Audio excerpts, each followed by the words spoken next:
এতদিন পর হঠাৎ বন্ধুর কথা মনে পড়লো?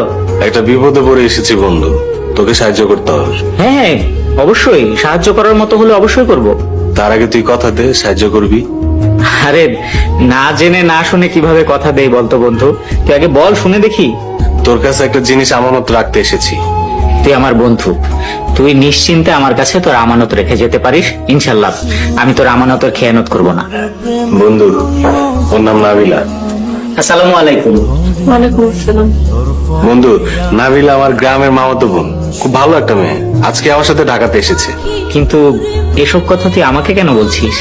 আমি তোর কাছে নাবিলাকে রাখতে এসেছি। মানে? আসলে নাবিলাকে কাজের সুবাদে কয়েকদিন ঢাকাতেই থাকতে হবে। আমার পরিচিত আর বিশ্বস্ত কোনো বন্ধু নাই। তুই নাবিলাকে তোর কাছে আমার আমানত হিসেবে কয়েকটা দিন রাখ। না না, এটা কিভাবে সম্ভব? একটা প্রাপ্তবয়স্ক মেয়েকে আমি আমার বাসায় এভাবে কিভাবে রাখি?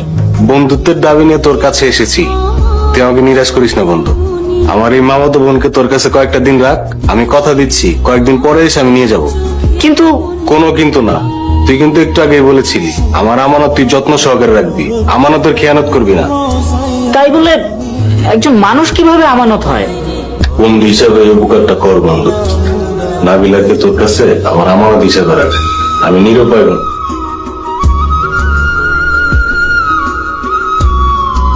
মেয়েটা অনেক অসহায়, এই মুহূর্তে বাড়ি থেকে বাইর করে দিলে মেয়েটা বিপদে পড়ে যাবে। অসহায় মানে? অনেক গরিব ফ্যামিলির মেয়ে, কাজের সন্ধানে ঢাকায় আসে। চাকরি হয়ে গেলে তোর বাসা থেকে চলে যাবে। আচ্ছা, পরে আবার ঝামেলা হবে না তো? ঝামেলা হবে কেন, আমি তো আছি। ওই মেয়ের গ্যারান্টি আমি দিচ্ছি। আচ্ছা ঠিক আছে, তবে মাত্র 2 সপ্তাহ কিন্তু। হ্যাঁ, 2 সপ্তাহ পরে এসে তুই তোর আমানত নিয়ে যাবি। আরে বন্ধু, 2 সপ্তাহ লাগবে না, সবকিছু ঠিকঠাক থাকলে সামনের সপ্তাহে এসে নিয়ে যাবে।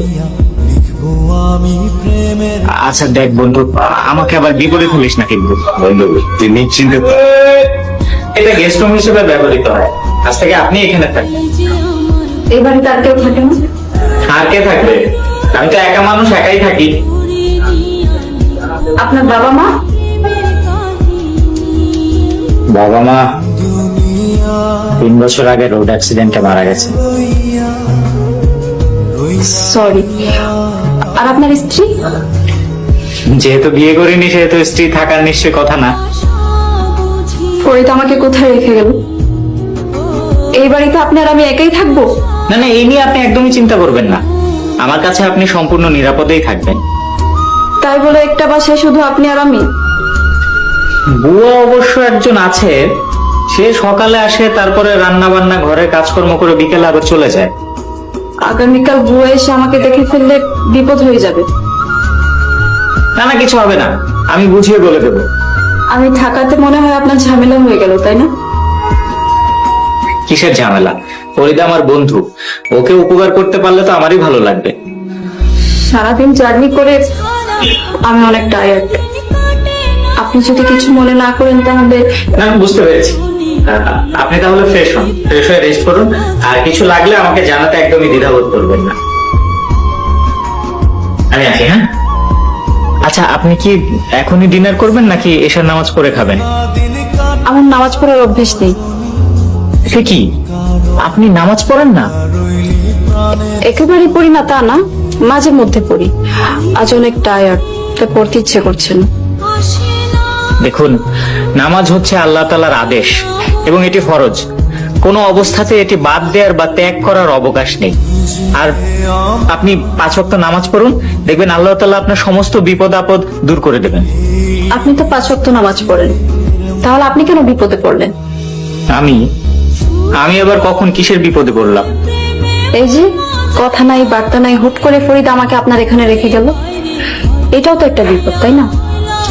দেখুন, আল্লাহ তাআলা যা করেন বান্দার ভালোর জন্যই করেন। হয়তো এর মধ্যেও কোনো নেয়ামত লুকিয়ে আছে, বা হয়তো এর মাধ্যমে তিনি আমাকে কোনো ভালো প্রতিদান দেবেন। আর তাছাড়া আপনি আমার কাছে ফরিদের রেখে যাওয়া আমানত, আপনি কোনোভাবেই আমার বিপদ নন। যাই হোক, আমার খুব খিদা লেগেছে, আগে ডিনারটা করে নিই, তারপর নামাজের ব্যাপারে আমি ভেবে দেখবো।